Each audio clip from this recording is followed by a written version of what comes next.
Chapter 33. Extended days in Reno. No! Yells Brian as Maria pulls the door inward. Maria and Kai jump at Brian's outburst. Maria looks out of the room to see a frowning Letty. Letty stares at the trio, and she recognizes all three of their faces.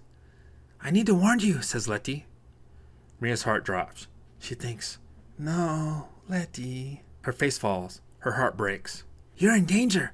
The homies are looking for you, says Letty. You need to run. As Brian looks at the young girl, he feels a tremendous tug on his belly in the direction of hotel elevators. He yells, They're coming! Letty's eyes open wide. Dios mío! No! How? They followed me! Maria recovers from her shock, and she takes a step forward. She looks to the right towards the elevators in the middle of the hall. She hears a small ding, and the doors open. Two Hispanic men and a Hispanic woman dressed in gang attire step out. The two men are armed with AK-47 type rifles. They see Maria and Letty in the hallway. The Hispanic woman yells, Bien trabajo, Letty!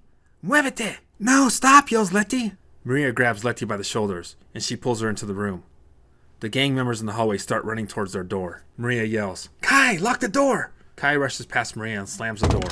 As the door is closing, she sees a man lifting an automatic rifle. She thinks, lock!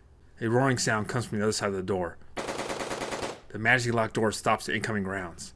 As Kai expects to be torn apart, she closes her eyes and screams, Ah! She falls back unharmed. I'm sorry, yells Letty at Maria. Brian runs past Maria and Letty, and he lifts Kai up. We're safe now, he yells over the gunfire.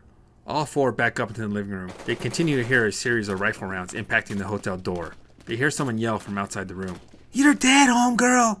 And that puta, too! We're trapped, says Kai. Letty hugs Maria, but Maria pushes Letty towards Kai. Letty, stay with her. She's a friend. She runs into the adjoining room. Brian, follow me. Maria runs to a wall adjacent to the room. Use your coin to find a safe place to make a hole. Brian nods, and he uses his coin and points. There! Maria uses her coin, and her silver sword appears. She slices a hole large enough to walk through in 4 large slices of her sword. Good idea, says Brian. Kai, come on, yells Maria as she moves through the hole. Brian follows next, and he's followed by Kai and Letty. Letty mumbles, I'm so sorry. After traversing the hole, they're all covered in drywall plaster dust. They enter a room that is a mirror image of the room behind them, except this room sits empty, and the beds are freshly made. Maria runs to the main room, and the lights are off. She runs to the front door leading into the hallway. They all hear gunfire in the hallway. Maria slowly turns the handle on the door till she hears the door click. What are you doing?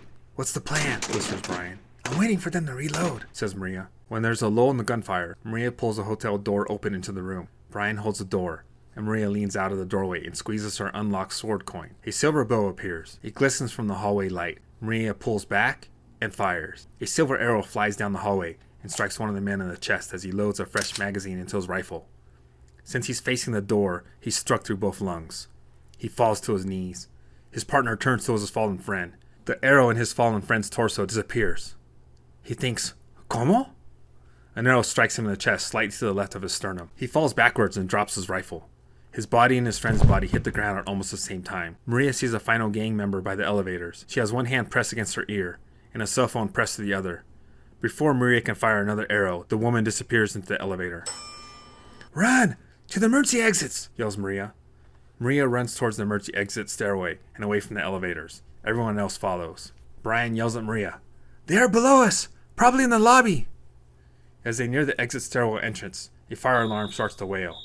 Maria hits the door, and it flies open. Everyone enters the stairwell, and they start to descend.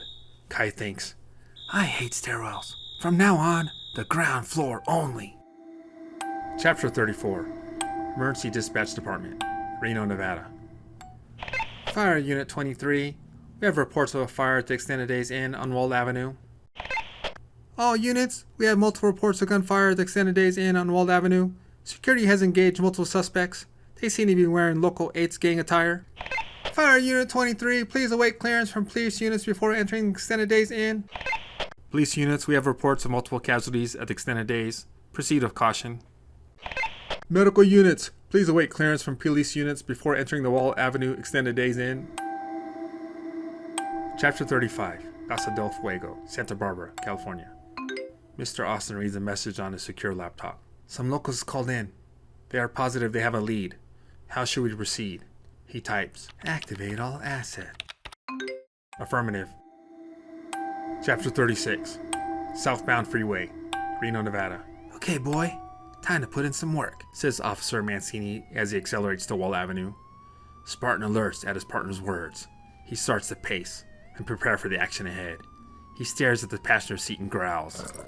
The man in the passenger seat, a man in a white suit, says, "Good boy."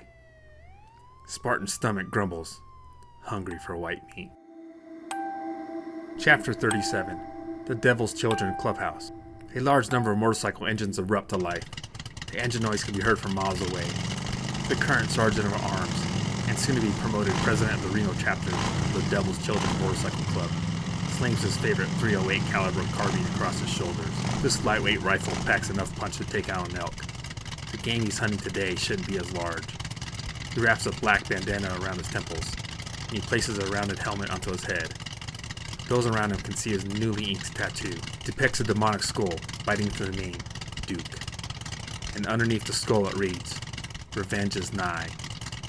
The giant black-bearded biker, named Gunther, whispers to himself, "I should have been there with you, but I'll send you some toys in hell soon." He raises his hand above his head and makes a circling motion with his finger. He drives off.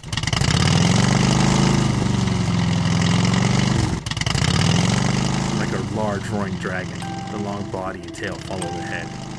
The dragon is on the hunt, and it smells prey. Chapter 38. Downtown Reno, Nevada. A petite woman walks out of a highly reviewed and popular restaurant by the river. She hops into an awaiting ride-hailing service car. "Where to, ma'am?" asks the driver. "I have a reservation at the Extended Days Inn on Wall Avenue," says the woman as she takes a coin out of her pocket. She glances at a coin. It depicts an anatomical heart with a large crack running through the heart. "Oh, that's not far, ma'am. That'll be just a few minutes."